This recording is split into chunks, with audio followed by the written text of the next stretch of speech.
Welcome to Barley Pop. I'm Daniel Kahn, the brewmaster at Buckbean Brewing Company, and today I'm going to talk about how beer is made. Most people probably know there are four main ingredients in beer. There's water, malt, hops, and yeast.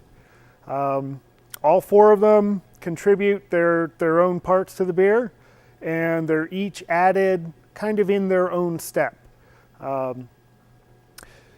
The first step is mixing crushed malt with hot water in a step called the mash.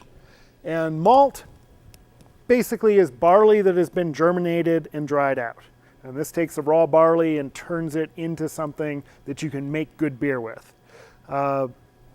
There are ways to make a lot of different styles of malt by varying the malting process.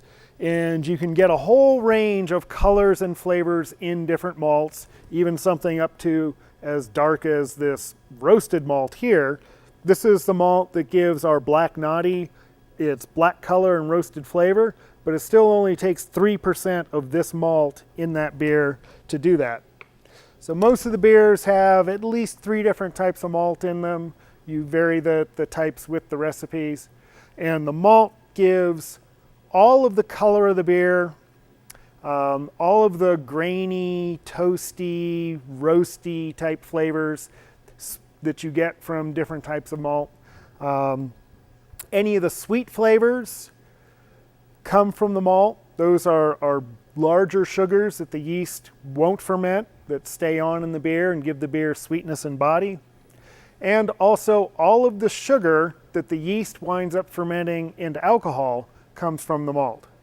So the amount of malt that you start with primarily determines how strong a beer is going to get.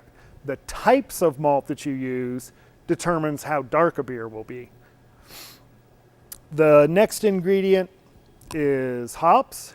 Hops are a climbing vine in the cannabis family, and the hops are added during the boil.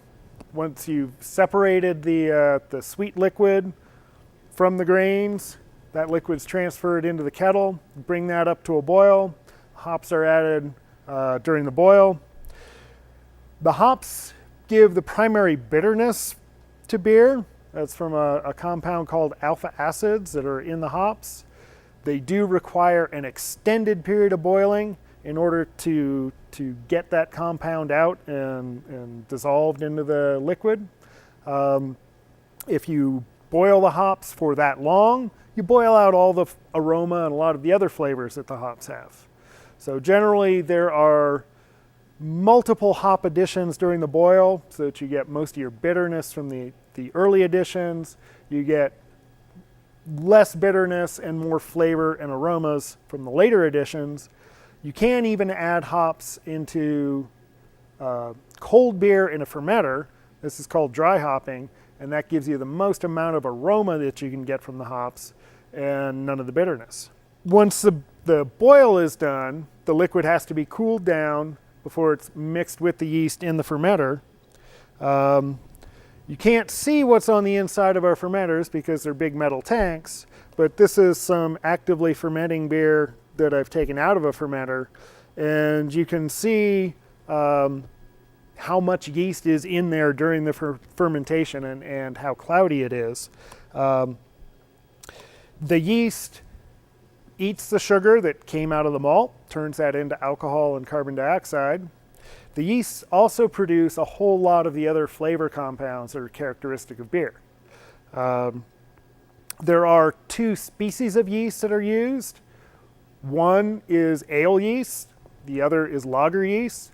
So it is the yeast that makes the difference between ales and lagers. You do get different flavor profiles from the different types of yeast, and ale yeast ferment warmer and faster, produce more esters, which give the finished beer sort of fruity flavors. Lager yeast ferment cooler, slower, and also require more maturation time after the end of the fermentation in order to get the flavors that you're looking for. from a lager beer. Typically, an ale will take about a week to ferment, and then at least another week of cold aging for the yeast and the other solids to settle out.